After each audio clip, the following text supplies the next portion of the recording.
My name is Mike Swope, and this is my wife, Jill Swope, and we have been attending Athens Church since 2012. We have a 9, a 7, and a 5-year-old, and we both run a business in student housing, brokerage, and development. So we decided to trust God with our finances and go all in after our lives borderline imploded. We were living a pretty worldly life while claiming to be Christians, definitely believed in God, but he just didn't have lordship over our lives.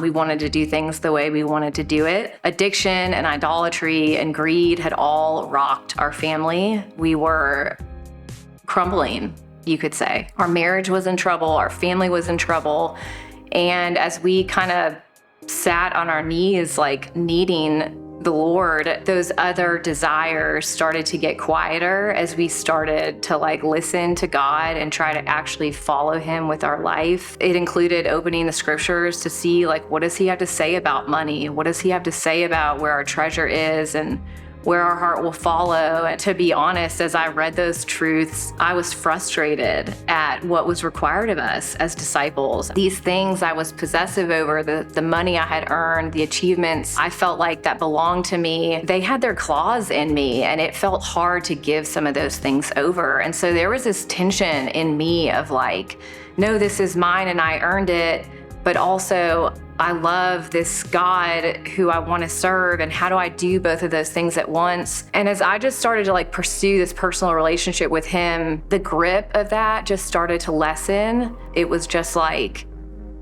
okay, he is going to have Lord over this area, and if he said this is what we're supposed to do with it, we just adjusted it one day and we moved on. But I think the truth is there were years of him stripping away these desires to keep everything for ourselves, and he was stripping away things we were afraid of, and he was just changing our hearts to want to follow him. Prior to us being all in, we started giving to Athens Church really due to our kids being involved in Wamba and seeing the staff and the volunteers there just pouring love into them and kind of being the hands and feet of Jesus. When we weren't prepared and our faith was not at a point where we were ready to give him control, he used that area and that time in that moment for us to start giving and start cracking the door open for him to come in and enter in those finances. It was the internal heart change, and then this desire of kind of seeing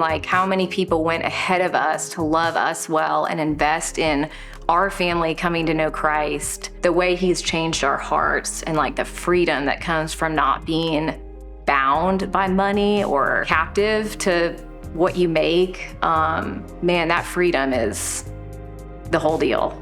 So to anybody who hasn't trusted God yet with their finances, don't be afraid. The Lord just always responds to our obedience. He just does. He shows up, sometimes miraculously, to provide something financially, but other times the way he shows up is just by stripping things out of our heart that don't belong there, things that wage war against him, things that he doesn't want to grow in us. And so I would just say there's more freedom coming if you will just take a step towards the Lord. I promise you he will respond.